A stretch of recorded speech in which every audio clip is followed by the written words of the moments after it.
Yeah, my dog is scooting away, huh? Look at her go. Look at her go. I mean, there's a little limp there, but every day it seems to get a little better.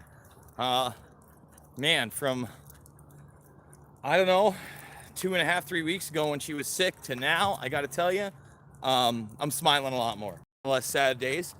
Like I said, she's only got 6 more weeks, like the doctor said, so be it. At least she's enjoying herself and she's not in pain. Now, let's get into the title of this video. What does Tulsi Gabbard have to do with the latest show trials? 32 watching, 2 thumbs up. Let's thumb this video up.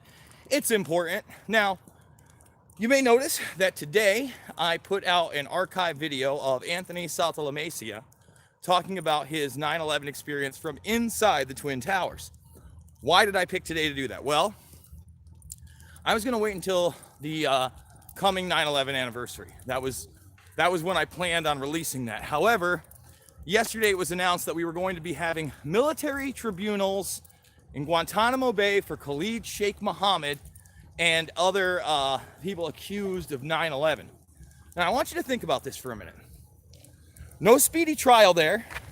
No real evidence to corroborate everything, especially since, we have the Dark Overlord documents that show a whole different funding mechanism through Saudi Arabia that we still don't talk about today. Yassin Qadi and others, I think bin Mahfouz, is it Salman bin Mahfouz? I'm not sure if it's Salman bin Mahfouz, but bin Mahfouz, another one on there. We've gone over those documents. Go back to when I resurrected my channel and I started doing Dark Overlord data dumps. And I showed you that even the Pakistani ISI in those first 3 data dumps were mentioned a couple times. And that's another funding mechanism of 9/11. Are we putting them on trial? I don't think we are. And again, when I was resurrecting this channel, go check out my video on who sold us the boogeyman, or something to that nature, OBL. It's a guy named Yosef Badansky. What do I mean, sold us the boogeyman? He wrote the book on bin Laden, on what a big terrorist threat he was prior to 9/11. Dual Israeli citizen, on the counterterrorism board. You girls can cross, go ahead. On the counterterrorism board, and was telling us what a threat he was then, trying to integrate Al-Qaeda and bin Laden's network with Iraq and Iran even then. And they continue to do that today. They continue to propagate those lies. And by they, I mean the military-industrial complex, the congressional and Senate establishment in this country. And they all seem to go on this lie about Al-Qaeda. Now, there was one glimmering hint of hope in the Democratic debates. And that hope was Tulsi Gabbard. Now, whether you like Tulsi Gabbard's stance on torture, which I'm not in love with, or her stance on guns, which I'm not in love with, or the fact that she's in the CFR that I'm not in love with, she brought up the fact that we're working with Al-Qaeda in Syria. No one else is bringing up that fact. Nobody challenged her on it with either. No one was like, hey, yeah, you know what? The people that we did blame for 9/11, we are working with, hand in glove. We are supporting. We are funding. That might be a problem.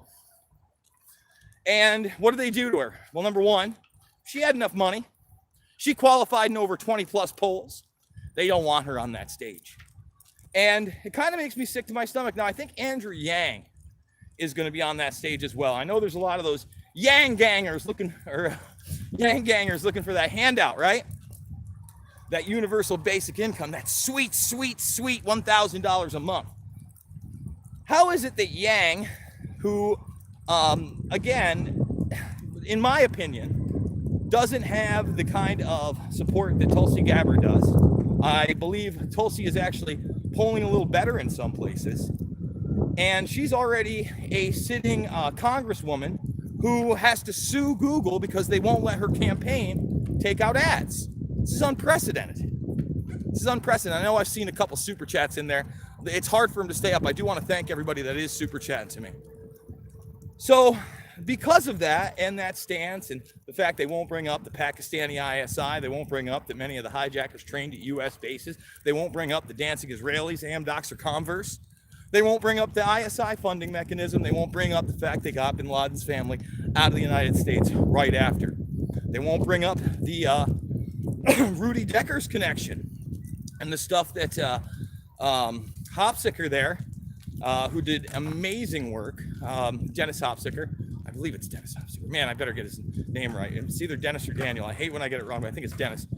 And Muhammad Atta and the Venice Flying Circus. Please go check that stuff out.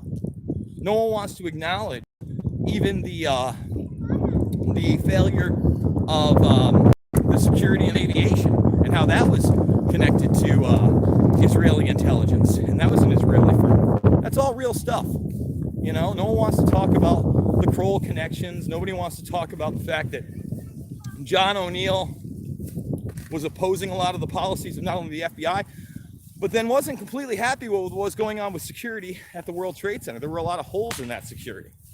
No one wants to talk about what really happened at buildings 1, 2, and 7. Okay? And that is why Anthony Saltalamaccia's testimony is so important. Now, we got a whole festival going on over here, guys. We're walking into a big festival. It's the Balloon Festival in Oneonta. I promised I'd take the girls. What? Nothing. Yeah, we're going to go there. Don't worry.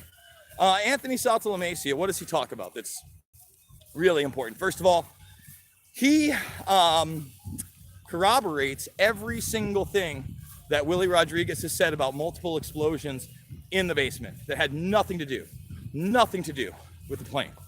Okay? Still something we're talking about almost 20 years later. Think about that. Not only does he talk about that, the multiple explosions, getting Philippe out there. You see the damage. Yes, cross, and you can go on the swings for now. And when I'm done, we'll go to the festival. Okay? There's a lot of people over there. So you have that. You have the absolute corroboration of that. You have a second person who is an eyewitness to all of these secondary explosions that no one wants to address, nobody wants to talk about.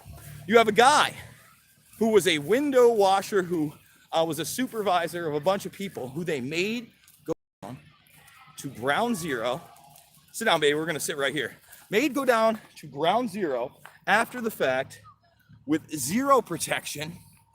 Zero, think about that. Think about all the this guy's not even a first responder. And he was put to work to go into that debris. Okay, no protection, everything's fine, everything's safe. He talked about the military war zone, talked about how he didn't believe the official version at all. He thought and falsely believed that the people that were actually looking into it for the 9/11 Commission were going to find out the truth, that they were working on behalf of him and other fellow citizens. They were not. That is not what this is about, 100%. And because of that, he ran into Willie, and he came and he spoke, and I believe that was at just before the 7th anniversary of 9/11, something like that. It's a DVD extra in my film, Fabled Enemies. So you can see it there, but that's the first time it's presented in high definition, in full, for people to say unedited, unscripted. And to me, it's that kind of information that is completely important to keep part of the historical record. I mean, I'll tell you what, you know, I've put up my G. Edward Griffin stuff, my Jordan Maxwell stuff, my Webster Tarpley stuff, and at least out of the gates, those don't get demonetized. Someone will report them for hateful content or whatever, violating guidelines, and I'll have to review them, right? But it's usually after the premiere. That 26-minute Anthony Saltalamaccia piece, I don't know whether I'm not allowed to put 9/11 in the title or World Trade Center or any of that stuff, but that was immediately demonetized, and I had to put it up for review. So really, it's only going to be seen by thousands of people if you guys allow it to be seen by thousands of people. So if you didn't catch that, now's the time to go catch that. It's from the heart, and I think it's still important to this day. A lot of people are unaware of it, and they would rather it did not exist. But hey, that's the deal. So I hope that you guys check it out. You share it with other people. You encourage independent media. I'm going to be doing a full report on these upcoming show trials at Guantanamo Bay with Khalid Sheikh Mohammed and others. I do have the kids. I promised that I would take them to the balloon launch, which I think is at 6. So it's in a couple hours, but we're going to go over there. We're going to have some fun. I'm going to let them go to the bounce house. I'm going to do my thing on the weekend. I hope you're enjoying your weekend. Karma looking fantastic. Again, they said she could have been dead by now. If she's not gone in 6 weeks, she's beat the doctors. We took her right off the pain meds. She's not on Prone anymore. The only thing she's on is CBD, vitamin E, fenbenzidol, and what's the other thing? Oh, we got you on Curicum too. I slide a little niacin in there as well, but she's killing it, and I'm loving you guys. So thanks for the super chats. Remember, I got to go fund me, and I will see you all on the flip side.